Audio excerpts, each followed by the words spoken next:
Quelles sont les 5 erreurs à absolument éviter lorsque l'on visite Walt Disney World pour la toute première fois? Je vous donne les réponses dans cette vidéo, mais juste après l'intro.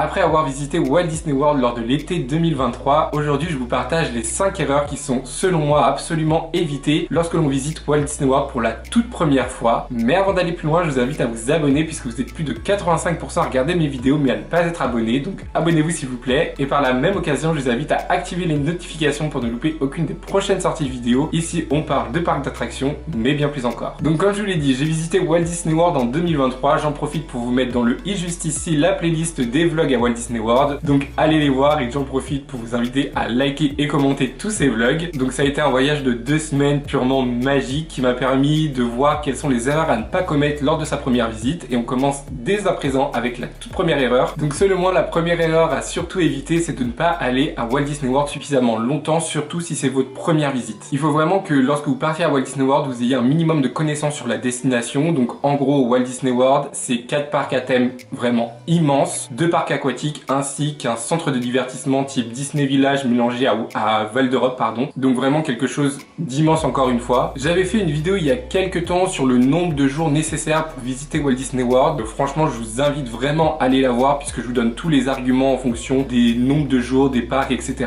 Donc je vous la mets encore une fois dans le i juste ici. Mais globalement, selon moi, on peut pas aller à Disney World pour la première fois en dessous de 10 jours, vraiment strict minimum. Parce que franchement, il y a tellement de choses à faire et à découvrir que si vous y allez en dessous de 10 jours, selon moi, vous allez passer à côté de trop de choses et donc être probablement déçu à la fin de votre séjour en rentrant en France. Autre erreur à éviter, c'est de ne pas organiser ses journées en amont de son voyage. Alors honnêtement, je vais pas vous dire d'organiser journée par journée, attraction par attraction à la minute près, mais globalement d'avoir un minimum d'organisation pour que une fois sur place, vous ayez l'esprit tranquille. Au moment de la réservation, moi ce que je vous recommande, c'est de déterminer les parcs que vous allez visiter en fonction de chaque jour. Donc par exemple, en journée 1 de visiter Magic Kingdom, journée 2 Animal Kingdom, etc.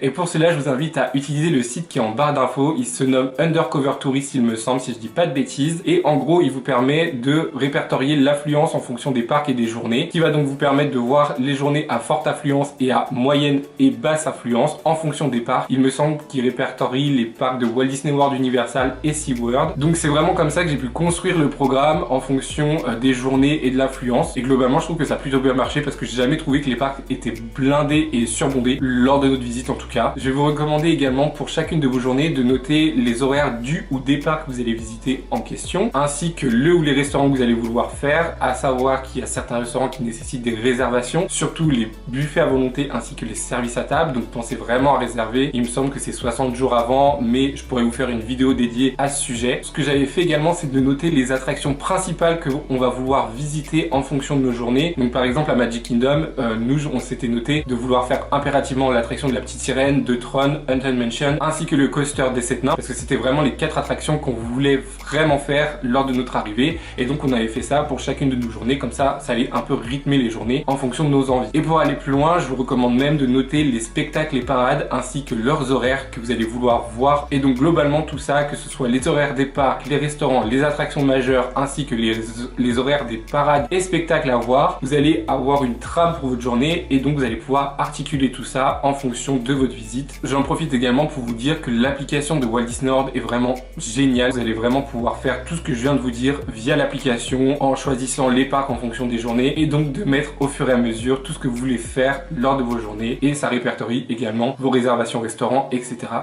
Autre erreur à surtout éviter lors de votre première visite à Walt Disney World, c'est de ne pas prendre en compte l'ampleur et la grandeur du resort. En effet, Walt Disney World c'est vraiment immense. C'est, je crois, l'équivalent de la taille de la ville de San Francisco. Donc c'est vraiment genre zinzin, c'est immense. Donc ayez en tête que tous vos déplacements vont prendre du temps. Par exemple, nous de l'hôtel All Star Music, c'est là où on avait séjourné, on mettait 20 minutes de bus pour aller à Magic Kingdom. À savoir que si le parc ouvre à 9 h, je vous recommande donc de partir entre 8 h et 8 h 15 de votre chambre. Donc vous allez partir de votre chambre pour aller prendre le bus, à savoir que déjà il peut y avoir une certaine distance de 5 bonnes minutes de marche. Une fois arrivé à l'espace de bus, vous allez sûrement probablement attendre que votre bus arrive, donc ça peut prendre entre 2-3 minutes, mais jusqu'à 7, 10, 15 minutes d'attente. Une fois que le bus est là, suffit que vous êtes arrivé à un jour où il y a beaucoup de monde qui veulent aller par exemple à Animal Kingdom le matin. Vous allez sûrement attendre 1, 2, voire 3 bus qui passent. Et ensuite, il va falloir évidemment prendre en compte le temps de trajet jusqu'au parc. Donc entre 5-7 minutes pour Animal Kingdom depuis le All Star Music, évidemment, je parle du All Star Music, et jusqu'à 20 minutes pour aller à Magic Kingdom qui était vraiment le plus loin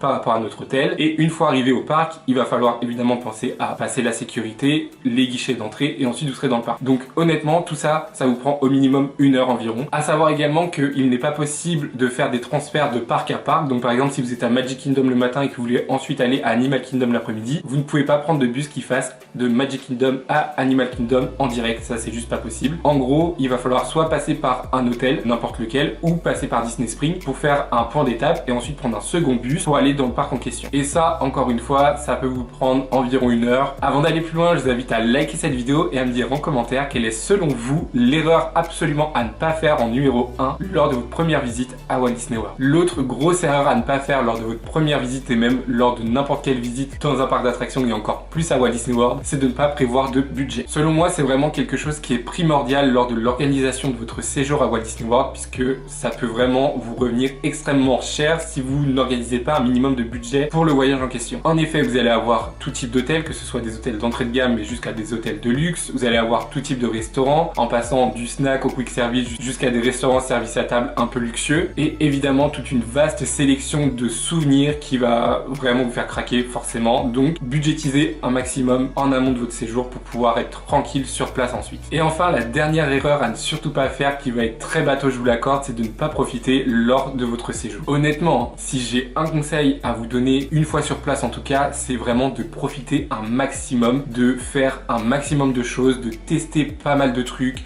de faire des attractions, des rencontres personnages, tester des restaurants, des snacks, de refaire les attractions que vous avez aimées, de n'avoir aucun préjugé par exemple sur des attractions que vous allez vous dire peut-être que ça c'est une attraction pour enfants. Non, faites-la franchement. Si vous avez envie de faire quelque chose, faites-la.